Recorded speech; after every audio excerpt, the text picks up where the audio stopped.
Hi, and thanks for joining us for This Week in Evansville.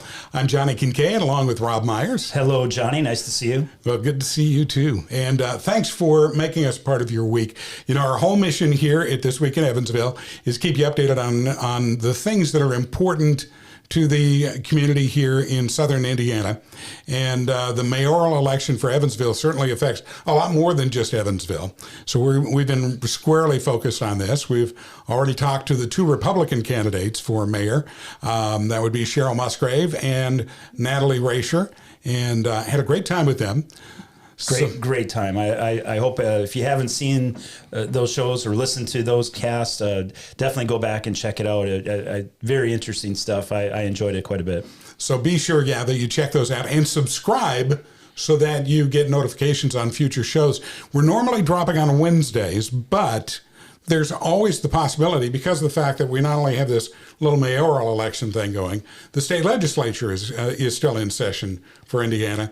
So we may actually have a bonus episode or two between now and the legislative session ending, because there's a lot going on in Indianapolis. A lot going on. I hope we get to cover some of the fun stuff there. Yeah, so we'll definitely jump in and do some of that as well. But today, this will be fun. Rob's jazzed and ready to go. You have no idea. I'm trying to hold back right now. We have one of the mayoral candidates, Michael Daugherty, and he's joining us here today, and I'm really excited. Michael, thank you for being here. Thanks for having me. It's fantastic. So, let's get this thing started, Johnny. I'm excited. Michael, by the way, is the Libertarian candidate. We always start with just the background stuff. We want to know a little bit about you. So first of all, how long have you lived in Evansville? So I was born and raised in Evansville. A lifer. Yes. I attended Evansville North, but I did leave to go to Purdue University, go Boilers, and stayed up there. I ent my bachelor's degree in electrical engineering, found a local position working with technology, and went through and was promoted to vice president of that company shortly after my graduation. So I had several offers to move out of state to pursue engineering, but I stayed there focusing on that and focusing on a passion of mine, which is adults and children with disabilities. So within that company, I became vice president. I helped patent an idea of using technology to work with people with disabilities and allow them to become more independent in their home. We patented that, called Rest Assured. Started with the actual patent is remote supervision system and method, and it uses internet two-way communication to allow people with disabilities to be more independent in their home. I went back to Purdue and got my MBA, all this while staying up there. I taught at Ivy Tech for 2 years, and then I decided to open my own IT company in Lafayette. I ran that IT company for 14 years. They're starting a few years ago, back in 2019. There were some family health issues. My mother was diagnosed with cancer. Going through those battles, and I felt it was time to move back closer to home. I always had a passion for Evansville. Nothing against Lafayette and West Lafayette. It's a great college town, but it just wasn't home. So moved back home to be closer with family. And ended up buying. My mom was still working up until the day I moved back here. And I told her, I said, I'm going to get you to retire. And she goes, well, you're probably not going to do that. So she has had a passion for horses her entire life. And rewind just a little bit, when she got cancer, I kind of freaked out. I bought a Class A motor home, took her out west, took her on, she'd never traveled much around out of the state, never saw the ocean, took her out west, Yellowstone. And then also decided to buy her a horse, while she was going through all the chemo and everything, because that was her passion. She gave up horses when she had children. Right. And so I had an idea, and I was keeping the horse up there at my home. And actually, I was boarding at a facility in Lafayette. And I moved back down here with her, sold my house, and an opportunity come up to buy a horse farm. And so it was already an established boarding facility, and I purchased that, and I said, hey, Mom, I need you to semi-retire. I need somebody to run the horse farm for me. That's fantastic. So she gets to spend every day loving on horses, feeding them, and she absolutely loves every day of it. So, How many head? right now we have 27 horses. Holy cats! Yes. That's a lot of horses. Yes. It is. And she's responsible for all the feeding and supplements for all the horses, and of course she checks water, hay, and just Great. the overall care of all the horses. So, Well, I'm glad Mom pulled through with everything Yes. with all this cancer. That's fantastic news, and I'm sure you're very happy. It's, You've been involved in some charity work too. Yes. Gary, right? I have been, and I'm still currently on the board for Almost Home Humane Society for 13 years. I've been on the Meals on Wheels board. I've been on a few other nonprofit boards. So I've done tried to do a lot of work in the nonprofit sector. So Great stuff. I'm really passionate about animals. So that I'm dying. I'm holding back as much as I can, but I want to dive into some stuff here. So Michael, we spoke a little bit before the show started. I was looking forward to this interview more than others, maybe a little bit. As some people know, I ran as a Libertarian a few years ago. I think it was 9 years ago for Knight Township trustee, and then I ran as city council. Also as a Libertarian, I was secretary and treasurer of the Vandenberg Libertarians for a short period of time, and so I get it. I love it. I think it's great that you went out and said, "Hey, I want to do this the way I want to do it." So tell us a little bit what drew you to the Libertarian Party, what got you started in thinking that was the right party for you to go and represent. So I've always been a very moderate on the political surface, and I want to choose what's best for the individual. And libertarians are very, very focused on individual liberties. I was a registered Republican. I ran as a county surveyor as a Republican in 2016. Okay.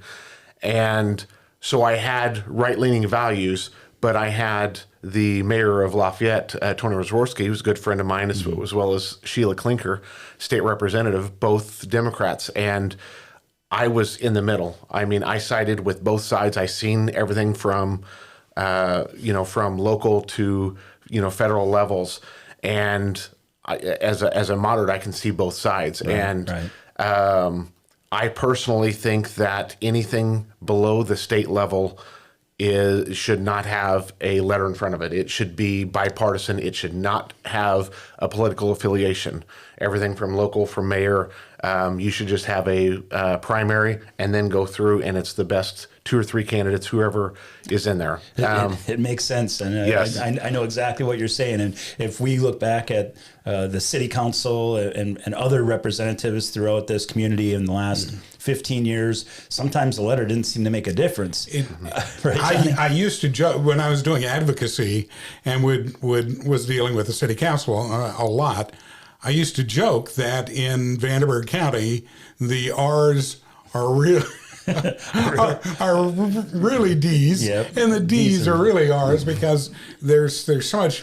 The stand that one party will take on something just kind of is almost opposite of what you'd see their national party affiliation taking. So, it's an interesting community for that, and that's an interesting concept. Yes, and I mean, I want to find out what the individual citizens want as far as what's best for the city, not based on what my political party is pushing. And so, to go back to answer your question, Donald Rainwater, when he ran for governor, really, I followed him and William Henry and helped out in their campaign, and I started seeing more on the Libertarian and how they were about the individual citizen and not just a political party. So that is really when I blossomed and seen that I really don't fit into right or left, because I just want what's right for the citizens.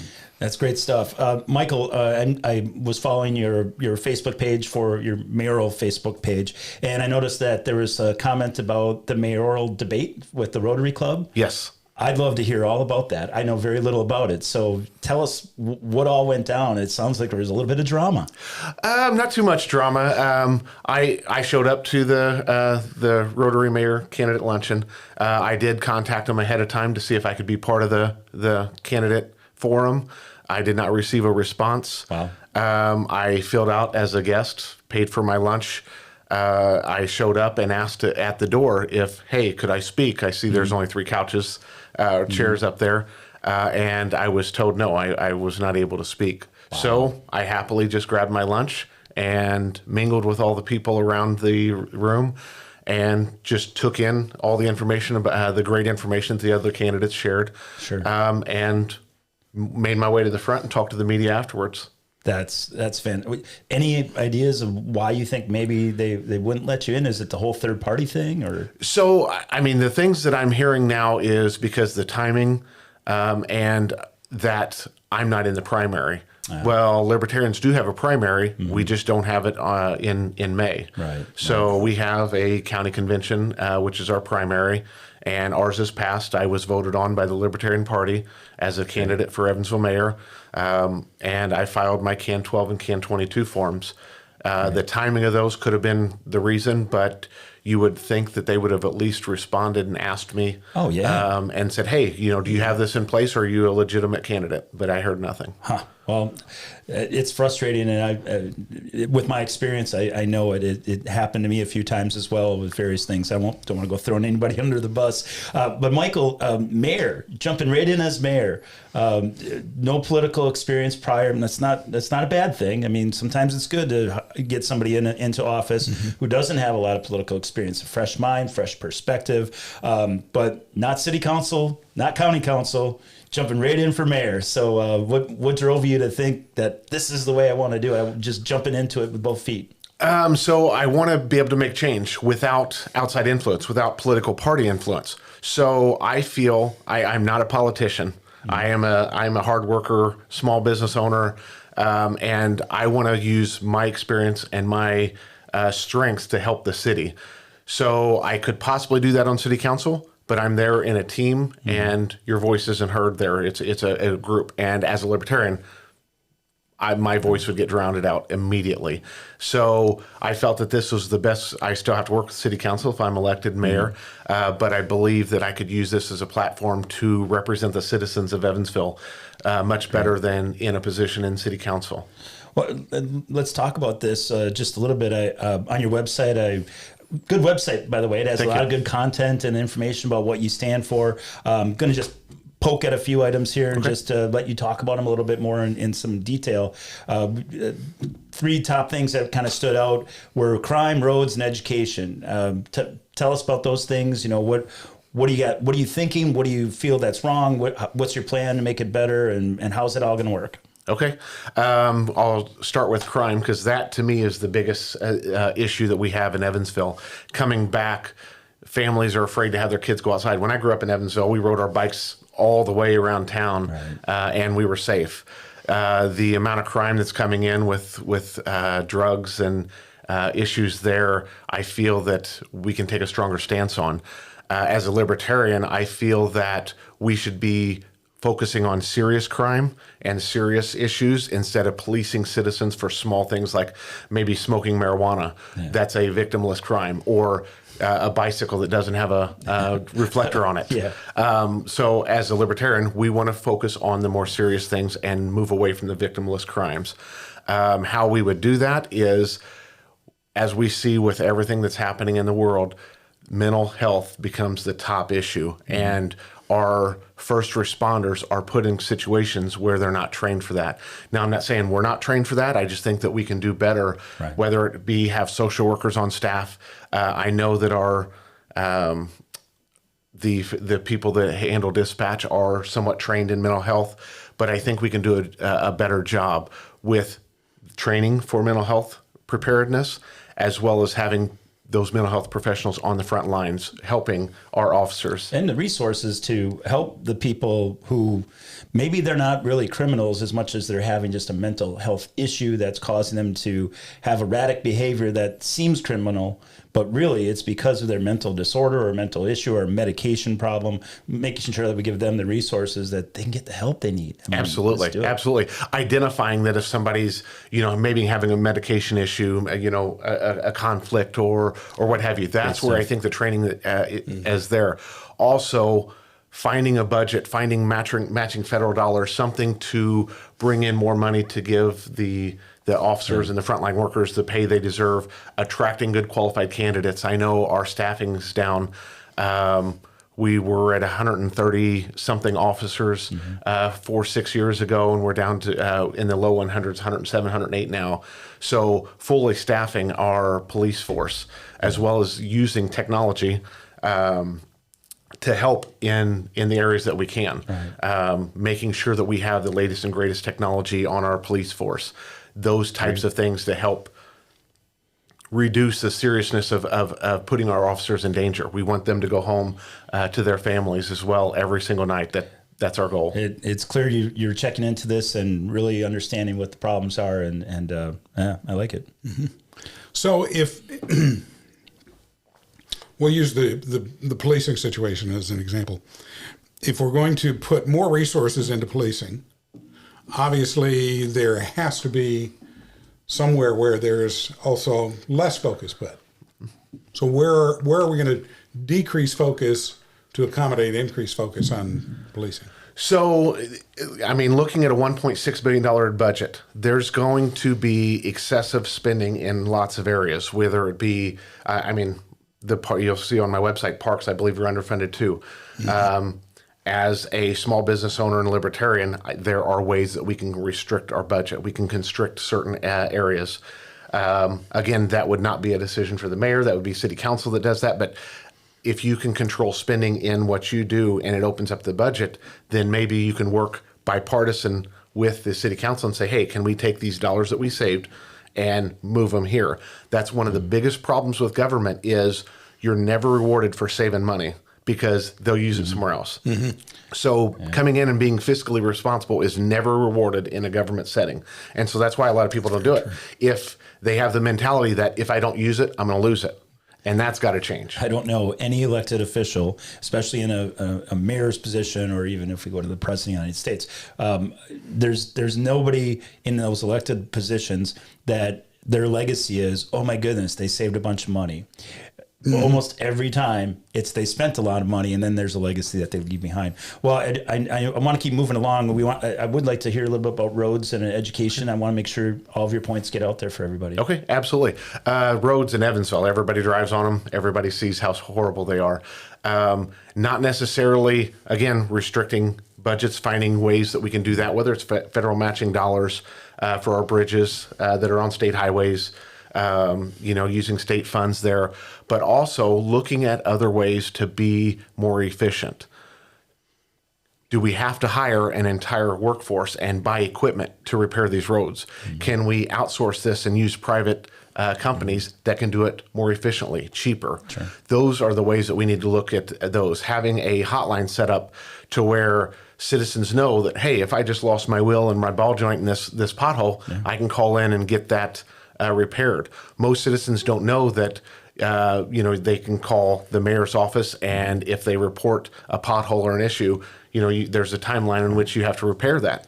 Yeah. That should be transparency in the mayor's office, that the citizens know that and that their tax dollars are actually working for them. I agree. I just had a tire that got nailed by a pothole or something a couple months ago, and the first thing that crossed my mind is, who do I tell about this? Mm-hmm. Where do I go? Yeah. And I agree. So finding that transparency to where the citizens know, hey, I just had an issue with a vehicle. A road has a pothole. I want to report it, and let's get it repaired as quickly as possible. Good. We don't know. There's no statistics that I found on how much we're putting out to repair vehicles of our citizens. Mm-hmm. When they do hit a pothole, they call, or maybe it was reported, and the government was deficient in repairing it. So there is... Right. There is that, but I don't see anywhere that's reported. Good stuff. Good stuff. Let's talk about education. Okay. Education. We have to make Evansville a destination city where people want to come and live, and I think education is one of the highest priorities there. We've had great schools with EVSC being ranked. I think we can do that well by attracting qualified teachers, and first and foremost, that comes in with making sure that the budgets are there, that they're paid fairly, that they feel that they're funded properly. Sure. I've talked to so many education specialists, whether it be elementary, middle school, and they're privately funding their classroom. They're putting their own money out of their pocket to teach our children. Mm-hmm. And we can do better. We can, if they are privately funding that, they need to be reimbursed. They need to be paid properly and not just being pulled away for private schools or charter schools because that's where the money is. Our public system needs to be equitable and they need to be paid fairly. Well, and that's part of drawing industry into the community as well, is what kind of job are we doing with the education piece. As you were talking about that, though, the thing that came to my mind was, first of all, on the funding front, the funding for schools is state and county, right? And the school corporation is its own beast with $150 some million budget every year. It's big. It's a lot of money. So as a mayor, probably not a whole lot of control over the funding aspect of it. But the vision casting, I think, is where the mayor's office can really come into play. So would you be willing to do things like attend school board meetings, for example? Just because typically we haven't seen that. I mean, I don't recall ever seeing a report in at least the last 10 years that a mayor or maybe some city council folks, but it's rare that these folks attend the EVSC board meetings.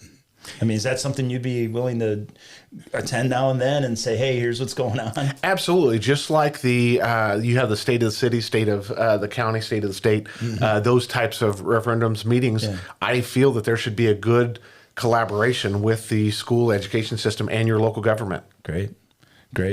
And I'm with you, Johnny, on the attraction to Evansville. We can look at the population statistics over the last 15 years.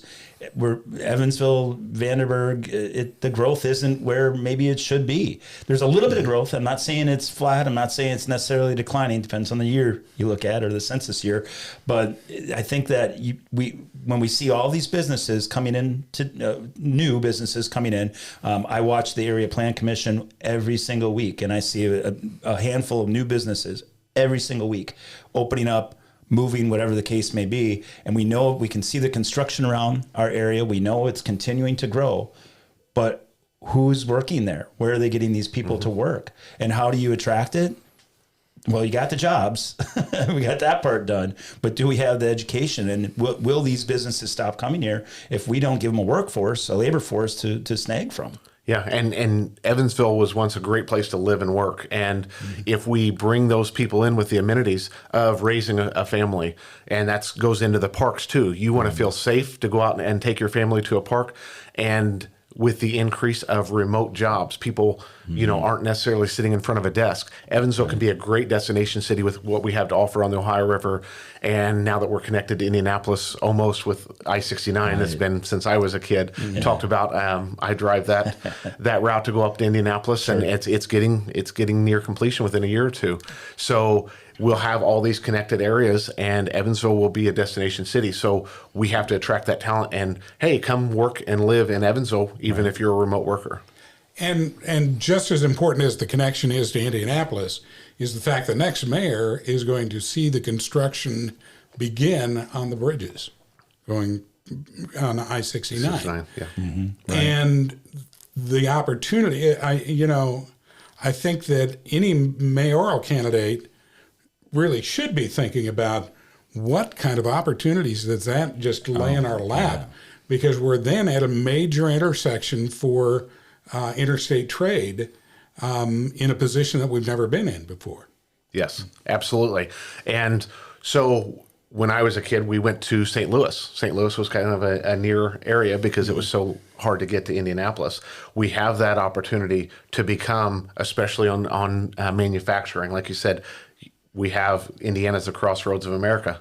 Evansville is going to be the crossroads of the state, similar to Indianapolis, with I-70 coming in, 74, 65, and 69 now. So we have that open pathway to where we can be a very competitive city when it comes to manufacturing. All right, now we get down to some political nitty gritty here. Okay, fun time because the race that you've jumped into. There are some very high-profile people, obviously, that are interested in becoming mayor of Evansville. And they're very well funded. So the question kind of becomes, how do you see yourself in campaigning for that job? How do you overcome the fact that the other candidates may be spending close to $1 million in order to try to get into that seat? And do you have a strategy there, or have you thought of a process that kind of helps overcome some of that? How are you going to win, Michael? Yeah. So yeah, that's a big process, and so that's very saddening that they're spending millions of dollars for an office. So that tells you something. Follow the money, and you know it again. I'm very fiscally conservative, and all of that for a position of $100,000 a year salary, and so I tell everybody, I am going to represent the citizens of Evansville. I am not going to be paying back these campaign contributions of millions of dollars to corporations, to PACs, to super PACs. That is where I extremely dislike politics on a local level, because every campaign contribution is a favor that's going to happen in the future. So I am on the very bottom. So I will be working my tail off through volunteers. I will be walking my feet into the ground, going door to door. I've got some signs out. That's somewhat of a struggle because I'm not a major party. So I have to work 100 times harder to get out there as they do. Again, if you Google Daugherty for mayor, one of the competitors has me covered in Google AdWords. Covered. So It's true. Wow. Yeah. I saw it today. Yes. I wasn't going to bring it up because I didn't know if you knew. I know, yes. In IT, you know, I know what the cost per click campaigns cost. You know, they're roughly anywhere between $3 and $9 a click. That every time somebody clicks there, they're covering my site. So there is a lot of money out there, and my question to the citizens is, what's that money for? Why is this position that important that you're spending almost $1 million to put somebody in office? Well, and then I think the other part that walks hand in hand with that is the issue of the third party, right? Yes. Because this is something I've talked to a few people about. Because the appeal for a Libertarian candidate is that, in addition to Libertarians, you're going to appear to be attractive to the conservative side of the Republican Party. Now, these conservatives are going to look at you and say, you know what? I'd rather have him than, right? And they can start listing all the people they'd rather have you be elected over them. Problem is that for those folks, when they're doing this, and I'm not trying to, this is not to try to, I actually want to try to inspire you to think in terms of how I reach people with this, because what happens with a lot of folks is they look at it and they go, man, I really want to vote for him. Yeah. Right? I really want to vote for him, but if I do, I'm throwing my vote away. If I vote for you, if enough people vote for you, do you then spoil it for the Republican candidate, and then you put a more liberal candidate into office? And I'm not talking just about mayor. I'm talking about that's the overall theme, right? That's part of what has to be overcome, right? Because, frankly, I think that there are some Republicans that need to lose their seats to somebody who's more liberal because of a Libertarian coming in, just because they need the lesson. They need to learn that just because I'm one of the big two parties, it doesn't mean I'm guaranteed re-election. They need to see that, and I agree. That's where it's not throwing your vote away. It's a difficult situation that I ran into running as Libertarian, and it's two things. Number one, I'm standing at voting sites, shaking hands with people. They're telling me as they walk in, "Hey, I'm going to vote for you," and they walk out and their head hung low, and they go, "I'm really sorry." I go, "What?" He said, "Well, I always vote straight ticket. And it didn't matter if they were voting D or they were voting R. I voted straight ticket. Your name never came up." so I didn't see it, so I couldn't vote for you. That's tough. And it's tough to get over that. I've said this, and the biggest disservice to democracy is voting straight ticket, because you're not voting for an individual. You're voting for a party affiliation. And that is just so saddening, especially, like I said, that's why it should be out of local politics. Straight party voting hurts everybody. It's just I'm going to choose the lesser of two evils. And that's what, a vote for me is not going to be a wasted vote, because I plan on knocking on a lot of doors. I plan on putting a lot of flyers and a lot of signs out there. So who do you think you're going to draw from, though? I mean, let's face it, we don't have 30% of our population in Evansville as libertarians. I don't believe that it is. Maybe they are secretly libertarians, but they're probably not. So you're going to have to draw from some voters from the left and some voters from the right. Where do you think you have the best chance of drawing those from, one side versus the other? I think you were right in the fact that I lean more towards a conservative voter because of values, but me being moderate and looking at how I stand on a lot of topics, I believe that I can draw equally from both sides.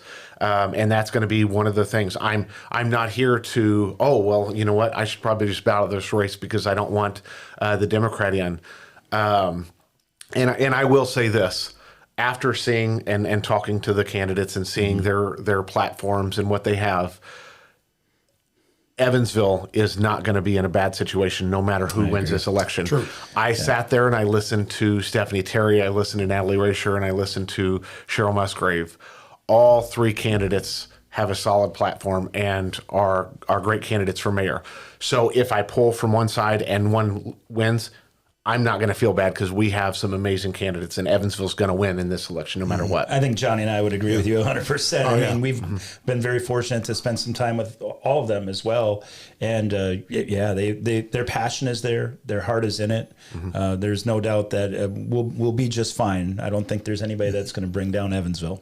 Absolutely. So, and you know what? I really appreciate you coming in and taking the time and to be willing to answer the questions, because that's really the big thing here is even when somebody throws a question at you like, so how do you think you're going to win?